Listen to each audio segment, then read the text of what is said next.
इयम् आकाशवाणी। सम्प्रति वार्ताः श्रूयन्ताम्। प्रवाचकः कृष्णप्रसादोपाध्यायः।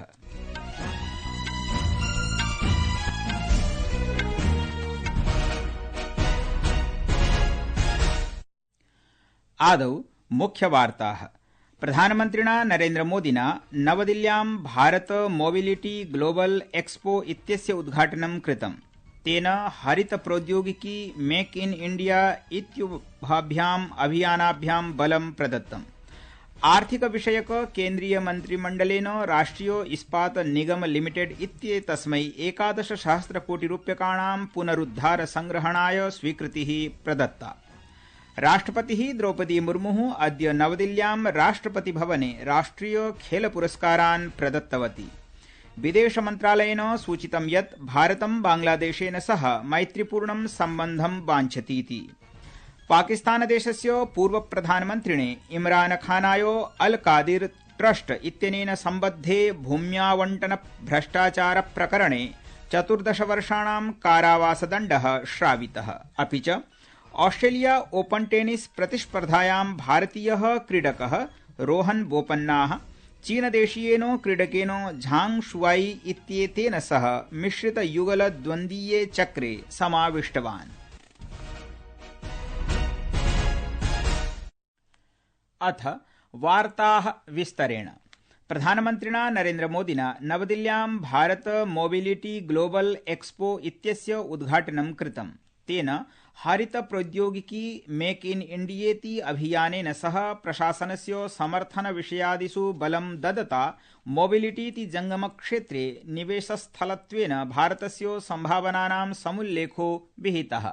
आज का भारत एस्पिरेशन से भरा हुआ है।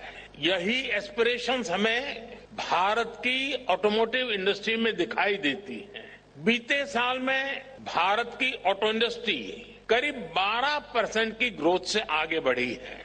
मेक इन इंडिया, मेक फॉर द वर्ल्ड के मंत्र पर चलते हुए अब एक्सपोर्ट भी बढ़ रहा है।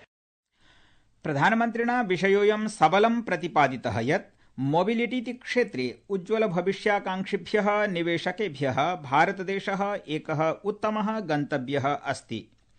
वर्षेऽस्मिन् भारत मोबिलिटी एक्सपो इत्यस्य विस्तारविषये प्रकाशं पातयन् श्रीमोदी अवदत् यत् गतवर्षे 800 प्रदर्शकैः भागो भजितः।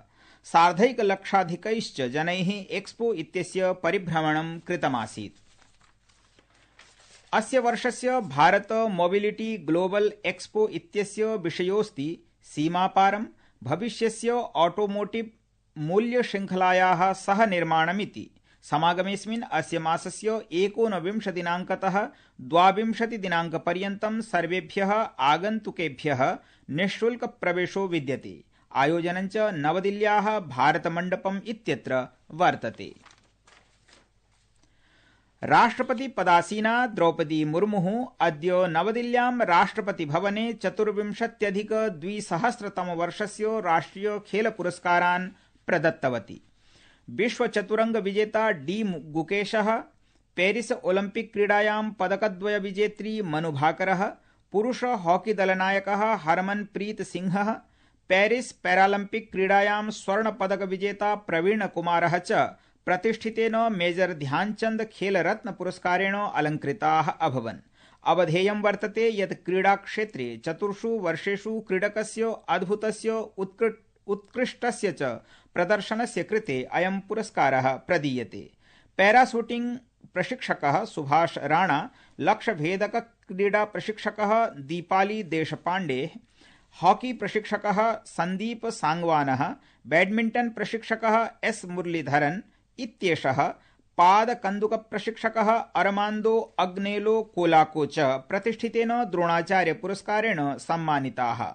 अपरत्र अर्जुन पुरस्कारः 32 क्रीडकेभ्यः प्रदत्तः।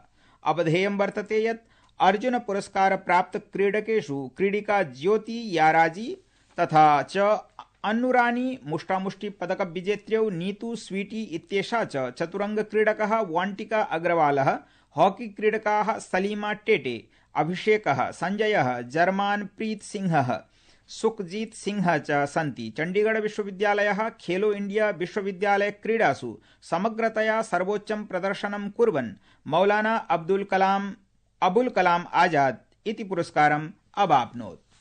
रूसदेशस्य सेनायां सेवारताः आहत्य 12 संख्यकाः भारतीयाः संघर्षे दिवंगताः। साम्प्रतं यावत् 16 जनाः विलुप्ताः सन्ति। अद्य नवदिल्ल्यां वार्ताहरान् संसूचयन् विदेश मन्त्रालयस्य प्रवक्ता रणधीर जायसवालः संसूचयत् यत् केरल वास्तव्यस्य विनिल बाबू इत्यस्य मृत्युः दुर्भाग्यपूर्णास्ति। मन्त्रालयेन च तस्य परिवारं प्रति शोकः प्रकटितः। श्री जायसवालः प्रोक्तवान् यत् साम्प्रतं यावत् सेनायां सेवारताः 96 भारतीय नागरिकाः भारतदेशं प्रत्यागतवन्तः। अपि च रूसदेशीयेन सेनया तेभ्यः अवकाशः प्रदत्तः। बांग्लादेशस्थितौ प्रवदन् प्रवक्ता कथितवान् यत् भारतं बांग्लादेशेन सह मैत्रीपूर्णं सम्बन्धं वाञ्छतीति। संस्कृतवार्तायाः संस्करणमिदम् इदानीम् आकाशवाणीतः प्रसार्यते। सममेव कार्यक्रमोऽयम् आकाशवाण्याः अन्तर्जालपटले www.newsonair.gov.in इत्यत्र अथ न्यूज ऑन एआईआर चलदूरभाषीय तन्त्रांशे अपि उपलब्धो भविष्यति। केन्द्रीय गृहमन्त्री अमित शाहः अद्य मध्यप्रदेशे नूतनानाम् आपराधिकत्रयाणां विधीनां क्रियान्वयनस्य समीक्षाम् अकरोत्। मध्यप्रदेशस्य मुख्यमन्त्रिणः मोहन यादवस्य नेतृत्वे समागतेन एकेन प्रतिनिधिमण्डलेन सह गृहमन्त्री नवदिल्ल्याम् उपवेशनम् अकरोत्। उपवेशनेऽस्मिन् गृहसचिवेन गोविन्द मोहनेन सह अन्ये वरिष्ठाधिकारिणश्च उपस्थिताः आसन्। महाराष्ट्रे अद्य प्रातः पुणे नासिक राजमार्गे जातायाम् एकस्यां मार्ग दुर्घटनायां न्यूनातिन्यूनं 9 जनाः दिवंगताः। इयं दुर्घटना तदा घटिता यदा एकं टेम्पो वाहनम् एकेन मिनिवैन इत्याख्येन वाहनेन दुर्घटितम्। पुणे ग्रामीणस्य आरक्षि अधीक्षकः पंकजदेशमुखः संसूचितवान् यत् मिनिवैन इति वाहनं नारायणगांव नगरं प्रति गच्छत् आसीत्। राज्यस्य मुख्यमन्त्रिणा देवेन्द्र फडणवीसेन मृतकानां परिजनान् प्रति शोक संवेदना प्रकटयता मृतकानां परिजनेभ्यः 5 लाख रूप्यकाणां साहाय्यराशिः प्रदानाय घोषणा कृता।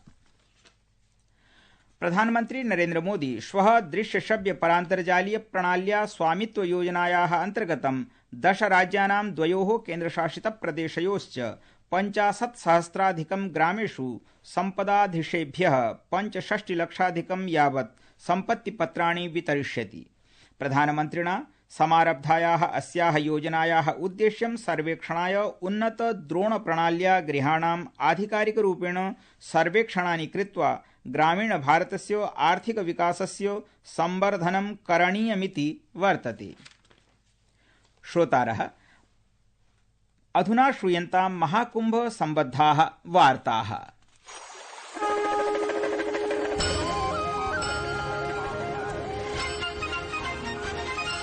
प्रशासनेन बृहत्तमे आध्यात्मिक समागमे पवित्रे तीर्थराजे प्रयागराजे श्रद्धालूनां तीर्थयात्रिणां च कृते समुचित स्वास्थ्य सौविध्यानि सेवाश्च सुनिश्चेतुं विशिष्टा व्यापकी च व्यवस्था विहिता।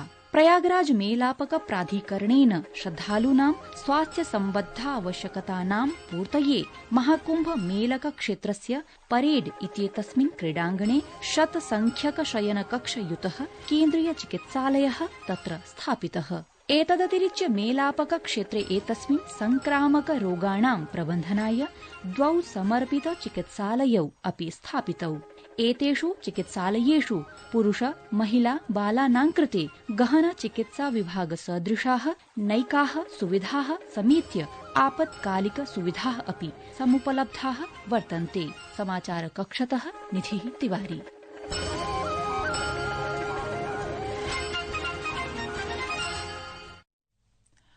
पाकिस्तानदेशस्य पूर्वप्रधानमन्त्रिणे इमरान खानाय अल कादिर ट्रस्ट इत्यनेन सम्बद्धे भूम्यावण्टन भ्रष्टाचार प्रकरणे 14 वर्षाणां कारावासदण्डः भ्रष्टाचार निरोधि न्यायालयेन श्रावितः।